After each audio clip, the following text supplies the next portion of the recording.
Dans la partie sud-ouest de la mer Noire, le petit navire lance-missile russe Askold a découvert un drone naval ukrainien. L'engin ennemi fut rapidement détruit par les armes du navire. Les troupes russes ont utilisé des drones pour détruire des cibles ennemies dans les régions occidentales de l'Ukraine. Dans la région de Khmelnytsky, une série d'explosions s'est produite à Starokonstantinov. Selon certaines informations, l'aérodrome local a été attaqué.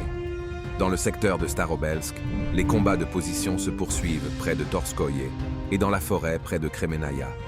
Malgré des contre-attaques régulières, les troupes ukrainiennes ne parviennent pas à prendre l'initiative dans la zone. Sur le flanc sud de Bakhmut, les forces ukrainiennes continuent de tenter d'étendre la zone sous leur contrôle à Kleshchevka et Andrevka. Les troupes russes lancent des attaques massives contre les unités ennemies, les empêchant de pénétrer jusqu'à la voie ferrée. Dans le secteur d'Avdevka, les combats au nord d'Opitno ont finalement acquis un caractère positionnel. Néanmoins, le commandement ukrainien continue de déployer des forces importantes sur la ligne de front et se prépare à la reprise des attaques. Dans le secteur de Vremevski, l'ennemi a de nouveau tenté à plusieurs reprises d'attaquer les positions russes dans la ceinture forestière au nord de Priudnoï.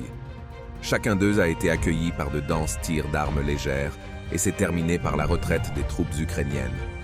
Les attaques ukrainiennes se poursuivent dans le secteur d'Orekov, près de Verbovo.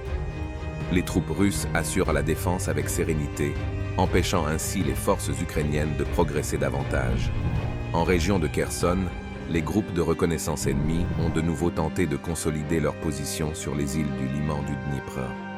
Les troupes russes ont détruit des bateaux transportant des troupes ukrainiennes près des îles d'Aleshkinsky et de Kozatsky.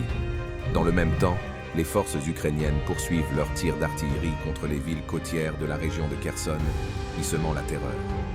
Le quartier résidentiel de Novaya Kakhovka a également été la cible de tirs. Une personne a été tuée et 12 autres ont été blessés.